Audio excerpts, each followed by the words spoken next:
안녕하세요. 김태훈의 현명한 투자자 방송 시작하겠습니다. 오늘은 시노팩스에 대해서 좀 말씀을 드리겠는데요. 이 시노팩스는 기본적으로 FPCB 업체입니다.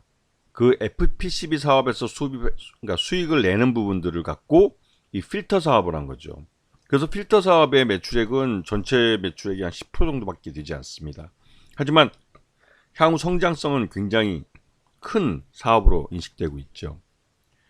자, 지금 보시게 되면 이 FPCB 사업에서 돈을 벌어서 여과기술 서비스라는 이 필터 사업에다 투자하고 있는 거죠. 이 필터 사업 중에서 특히나 멤브레인 같은 경우는 이걸 갖고 바이오메디칼에서 이번에 성과를 낸 겁니다. 혈액 투석기를 만들어낸 거죠. 그리고 우리나라 최초 GMP 시설로 인증을 받았고 이걸 또 국제 인증까지 받아서 해외에 수출할 수 있는 기회를 만들어냈습니다. 자, 지금 보시면 이 여과기술 서비스 중에서 미래 기술 중에 이 혈액투석 필터가 있습니다. 이게 이제 혈액투석기에 들어가는 건데요. 그래서 이 혈액투석기를 향후 이 시노팩트의 미래 먹거리로 이제 키우겠다고 하는 거지만 지금 기존에 나와 있는 혈액투석기의 시장을 뚫고 들어가기가 쉽지는 않습니다. 왜냐하면 의사들은 기존에 잘 알고 있던 예전에 대학 학부 때에서부터 예과 때나 그때 사용하던 그 기계를 선호합니다. 새로운 기계를 들여와서 새롭게 기술을 배우고 하는 것을 의사들은 그렇게 좋아하지 않아요. 왜냐하면 임상을 다 한 기계를 할지라도 만에 하나 이게 어떤 이상작동을 하거나 했을 때 환자에게 어떤 영향을 미칠지, 그리고 그럴 때 어떻게 대응해야 될지에 대해서 이 의사들이 불안해하죠. 그래서 학부 때부터 사용하던 그 기계들이나 그러한 의료 장비들을 계속 쓰는 겁니다. 그래서 의료 장비 쪽은 한번 이 시장에 침투를 하면 오랫동안 시장을 가져갈 수 있고, 또 그 한번 침투하기가 그렇게 어려운 이유가 되는 거죠. 그리고 초기에 각 대학 부설 병원이랄까요? 그런 데다가 의료 장비들은 공짜로 막 넣어줘서 학생들이 사용할 수 있게, 의대생들이 사용할 수 있게 해줘야 됩니다. 거기에 초기에 들어가는 그 투자비가 막대한 거죠. 그래서 의료기기 쪽은 진입하기도 굉장히 어렵고, 하지만 한번 진입하면 오랫동안 롱런할 수 있는 그런 시장이기도 합니다. 지금 이 시노팩스의 주력 사업인 FPCB는 기본적으로 스마트폰에 들어가는 플렉시블 PCB를 말하는 겁니다. 이게 가장 큰 매출을 차지하죠. 그리고 여기서 이 FPCB에서 돈을 벌어서 나머지 여타 신규 사업들에 돈을 투자하고 있는 겁니다.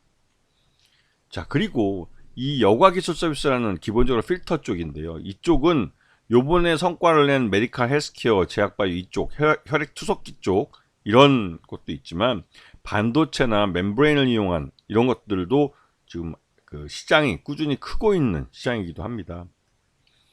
그래서 전체적으로 지금 매출액이 거의 90%가 이 FPCB 사업에서 나오고 있고, 필터 사업 분야는 한 10% 정도 매출을 올리고 있는 그런 상황이죠.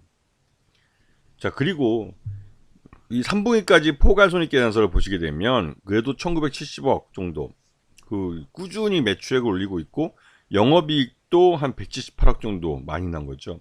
그리고 분기순이익도 한 100억 정도 내고 있기 때문에 그 매출액 대비 순이익률이 한 5% 정도로 나오는 회사입니다. 5% 정도의 순이익률이면 굉장히 높은 거죠, 제조업체에서. 자, 그리고 최대주주 지분이 그런데 11.18%밖에 되지 않습니다.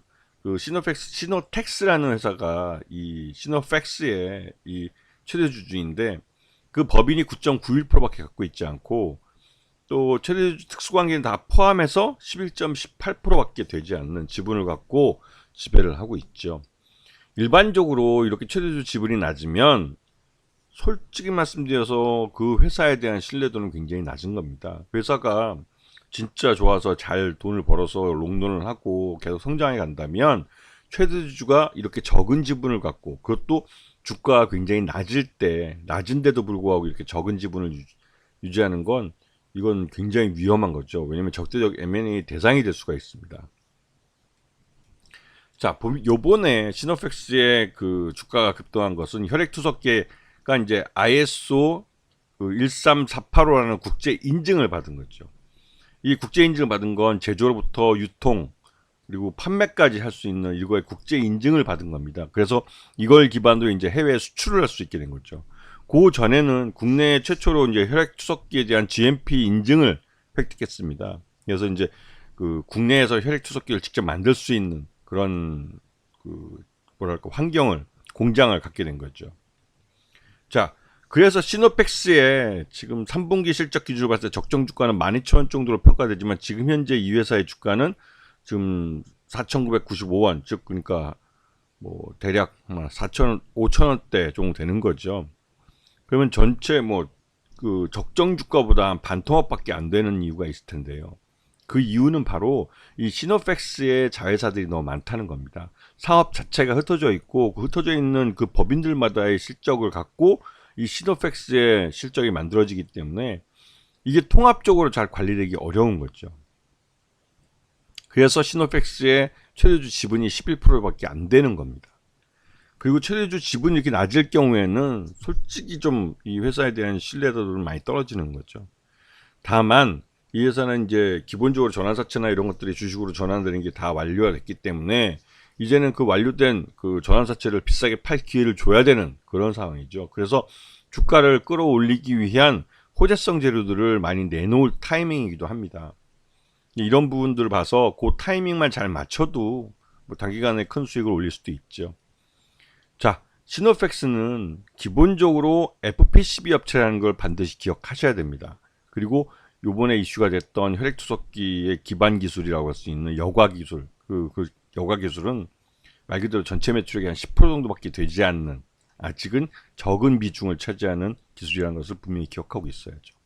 그래서 시노펙스가 실제로 그 순이익을 많이 내기 위해서는, 그러니까 매출 외형도 키우고 순이익도 많이 내면서 고수익을 낼 수 있는 회사로 성장하기 위해서는 이 여과 기술 쪽, 필터 쪽의 기술을 더 발전시켜서 시장을 수익을 낼 수 있는 사업들을 가져가야 됩니다. 하지만 그 시노펙스는 아직까지 그런 쪽에서는 뭐 혈액 투석기나 이런 부분 사업 아이템을 할 수 있는, 그러니까 돈을 벌 수 있는 아이템을 만들어내는 게 그렇게 많지는 않죠. 그런 부분이 시노펙스의 주가에 발목을 잡고 있는 거죠. FP12는 굉장히 시장이 그 엔드 유저인 그 핸드폰 판매업자의 그 실적에 연동되어 있습니다. 그런 부분 때문에도 실적에 대한 우려감이 좀 있죠. 이런 부분도 잘 알아보시고 투자 시기를 잡으시는 게 좋을 것 같습니다. 자, 오늘 방송 여기서 마치겠습니다. 감사합니다.